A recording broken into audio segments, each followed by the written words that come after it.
Hello everyone, I'm Kashish Gupta and welcome back to my channel. So what are the 7 biggest mistakes students make right before their exams and how you can avoid them? So सबसे first क्या है? Ignoring latest amendments. So let's start with the biggest one.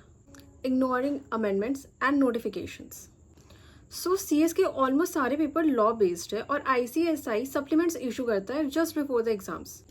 और बहुत बार ऐसा होता है कि ICSI पूरा एक सेक्शन सिर्फ अमेंडमेंट से ही दे देता है. इवन मेरे साथ CS प्रोफेशनल में ऐसा हुआ था. ICSI ने पूरे एक 3 मार्क्स का क्वेश्चन पूरा का पूरा अमेंडमेंट बेस्ड कर दे दिया था. सो अगर आप अमेंडमेंट्स नहीं कर रहे हो तो may be it can cause you 15 marks directly. तो एक बार आपको ICSI के सारे अमेंडमेंट्स एटलीस्ट जो ICSI इशू करती है वो देख लीजिए. और अगर आपके पास उतना टाइम नहीं है तो आप किसी भी एक टीचर के अमेंडमेंट लेक्चर्स निकाल कर देख लीजिए. सेकेंड, अभी न्यू टॉपिक्स या न्यू चैप्टर्स को पढ़ना. This is a biggest trap.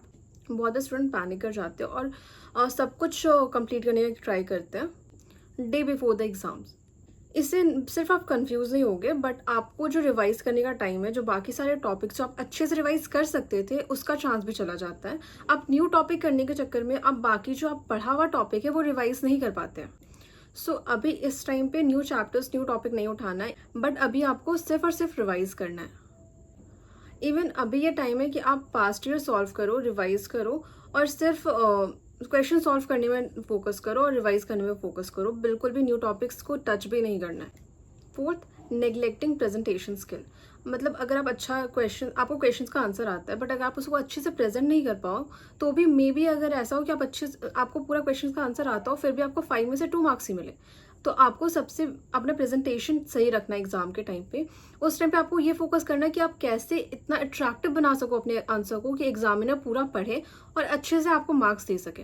तो सबसे बेस्ट वे क्या होता है एग्जाम में अपना इस आंसर्स को अट्रैक्टिव बनाने का? फर्स्ट आप स्टेप वाइज लिखो अपना आंसर.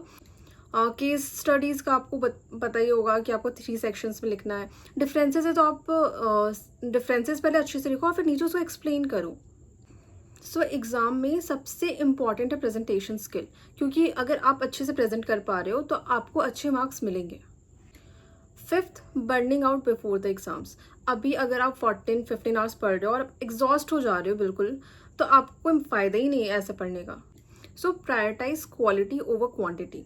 अभी आपको सिर्फ अच्छे से स्लीप लेना है और अच्छे से पढ़ना है, रिवाइज करना है, अपने आप को एग्जॉस्ट नहीं करना, क्योंकि आपको अभी एग्जाम के लिए एनर्जी बचा के रखनी है. तो आप अपना ऑप्टिमम दीजिए जितना आपको लगता है कि आप बेस्ट कर सकते हो और अच्छे से स्लीप लीजिए और आपको अपनी सारी एनर्जी बचा के रखनी है एग्जाम्स के लिए. और अभी स्मार्ट स्टडी करने का टाइम है तो आप high weightage chapters, high weightage topics को सबसे पहले पढ़िए.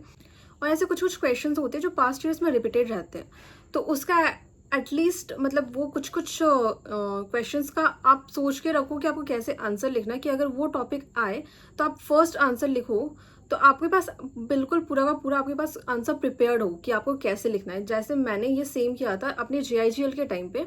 उस टाइम मैंने बहुत सारे क्वेश्चंस का अच्छे से लिख कर रखा था कि कैसे मेरे को लिखना है और एक्चुअली वो सारे क्वेश्चंस आ गए थे. तो मेरे को फर्स्ट स्टार्ट करना बहुत अच्छा हुआ था. मतलब मैंने बहुत अच्छे से स्टार्ट किया था और मुझे बहुत अच्छे मार्क्स भी आए थे. 58 JIGL में आया था जस्ट बिकॉज क्योंकि मैंने वो आंसर्स प्रिपेयर करके रखे थे पहले से. एंड लास्ट वन, आप एग्ज़ाम डे के लिए प्लानिंग करके रखो कि आपको कैसे, कहाँ से स्टार्ट करना है, कैसे स्टार्ट करना है, कैसे आपको अटेम्प्ट करना है क्वेश्चन आपको. और सबसे मेन, आप अपनी सारी चीज़ प्रिपेयर करके लेकर जाओ एग्ज़ाम डे के लिए. So these are the 7 mistakes you should avoid before your exam, and let me know in the comment section if you relate any of these.